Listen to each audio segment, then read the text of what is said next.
Google it. Trust me, Google it. You'll find it. Trust me. Google it. Anyway, I want to share something with you guys tonight. It's something I like to call a geek's perspective on school violence. Because, with all the stories about what happened at Virginia Tech, it's a very terrible thing. But this is what I never understood about, school violence in general. I mean, you hear about all these kids, they walk in there, they shoot all these innocent people. What I've never heard was a single story about an actual bully who got shot. I've never heard that story before. I mean, isn't that the reason why you went nuts? I mean, think about it. Now listen. I have been picked on my entire life, okay? This is true. I'm 26 years old. I've been picked on my entire life. From kindergarten, elementary school, middle school, high school, college. I get picked on at work. I get picked on at home. I get picked on at church, okay? All right? So I understand. But, hey, if I had my way, I would have shot some guys in high school. But I didn't. This is why, because I know the difference between right and wrong, and I'm too lazy. That's the thing. I had a bunch of homework I had to do, I had a report due, and the Simpsons were coming out. I didn't want to miss that.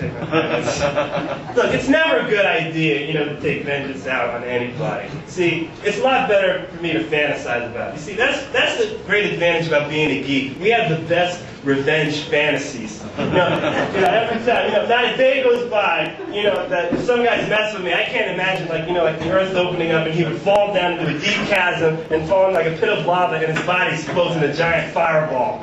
That is awesome.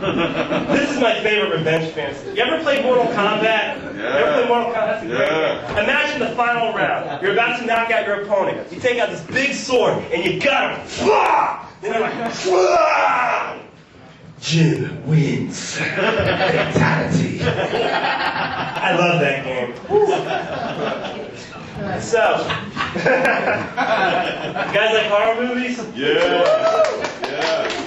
I was watching one of my favorite films, Underworld Evolution. You ever seen Underworld?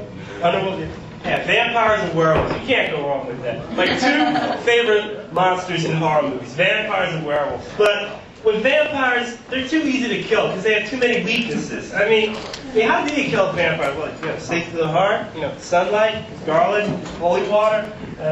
Here's another way to kill a vampire. Tie it to a chair and make it watch Van Helsing. That movie's so bad it'll disintegrate on its own. Turn it off! Turn it off! Yeah, Hugh Jackman's an acquired taste. But the thing is, I also like werewolves.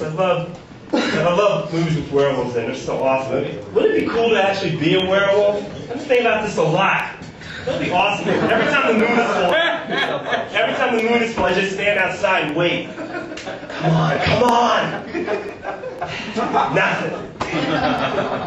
But there's always a the problem is there's always a downside to being a werewolf because like when the night's over, you wake in the morning, you wake up in the middle of the field, you're covered in blood, totally naked. There's like dead carcasses everywhere, and you have no memory of where you've been last night. It's like, oh my God, what was I doing last night? Jeez, I am never drinking again. My God. Like one last joke I want to end with you. That's true. I have a teenage sister who's away at college right now, and the way we used to get along has changed a lot throughout the years. Because my sister was like about 6 or 7 years old. I'm the older brother. She used to look up to me a lot. She's like, "You're the best big brother ever." But it's changed now. All I hear is, like, "Oh my God, can you be like any more of a loser?" Wait.